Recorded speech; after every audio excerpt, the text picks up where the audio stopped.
What's up mga Unatics? So sa vlog na to guys is last day ko na sa work ko and last day ko na rin to maririnig yung pag-in ko guys, which is satisfying talaga pag naririnig ko. So yung vlog pala na to guys is matagal na nung panahon pa ng dinosaur. De joke lang. Nung January lang to guys, nung January 9. Bali part 2 lang to nung last vlog ko guys nung nagme-makeup ako guys. Ito na yung outcome niya. So mababait pala yung mga kasama ko guys. Minsan nga lang pala gulat.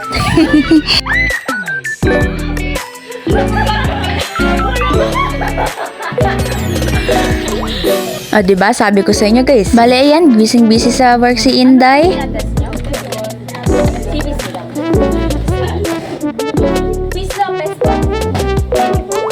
Alright. So, ngayon guys, dahil last day ko is nagbigay ng pag-gift sila Ma'am F, si Ma'am Lay. So, samahan nyo ako mag-unboxing guys. Alright.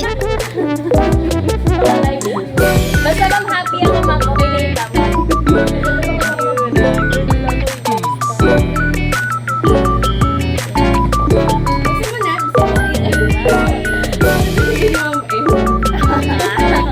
Hindi, sa bahay sa bahay. Hindi, okay. Diba guys, mababait yung mga kasama ko. Kasi may pag-gift pa sila guys. At yung mga gift nila is talagang pinag-isipan talaga nila guys. Super grateful ko na member sa department na to guys. Alright! Ang dami naman ma'am F. Thank you so much ma'am F. Okay, expect mo bilangan yan. Hindi, may patigas kasi siya ma'am. Kasi ang dami ma'am F. Sabi niya. Wow, may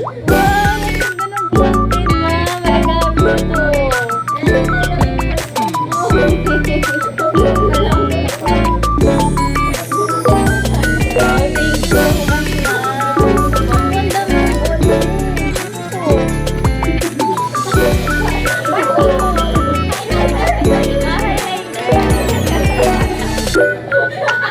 I love you oh, may eraser. Ano pa?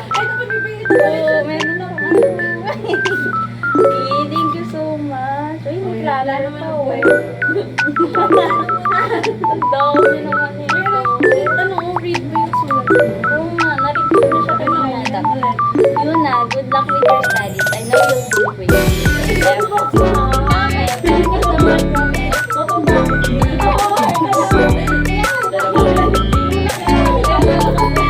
So guys, sila pala yung tipo na kapag nahihirapan ka sa something, ganyan, is nandyan lang sila lagi. And tutulungan at tutulungan ka talaga nila guys. So grateful ako sa kanila guys. Kasi sila ang dahilan kung bakit naging matatag ako, naging more confident, and marami rin ako natutunan sa kanila guys. So sila pala yung kapag papasok ka sa work is hindi ka maboboard agad. Kasi sobrang saya nilang kasama guys. Yung tipong mga halakhak namin guys is dinig na sa hallway talaga.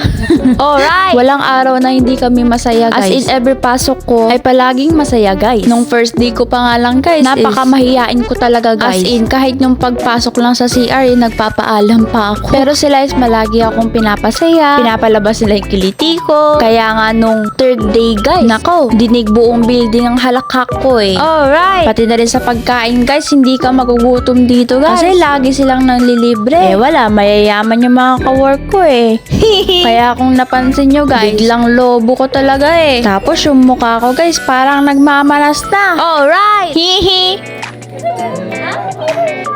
Akala ko wallet. Ang galing naman ito. Naka-save yung pangalan. Ito palagi sabang nag-edit ako, na ako lang napansin. Kanina pa sinasabi sa akin ni Ma'am Lane na paikot yung pag-open ng mirror na to. Pero hindi ko man lang siya napakinggan. Sorry, Ma'am Lay. Alright. At dahil last day natin, guys, syempre, hindi pwedeng hindi ako magpa-despedida. Sa mga ligaro ba naman nila eh. Napakatigas ko namang tao kung hindi naman ako magpapa-despedida. So, guys, mamimiss ko talaga sila, guys. Yung mga kwentuhan, halakhaka, chismisan, and yung lahat ng mga natutunan ko, guys. So, nung last vlog ko, guys, nung December, which is yung Christmas party namin, marami rin akong na-receive nun, guys. As in talaga. Dinaig ko pa yung my birthday.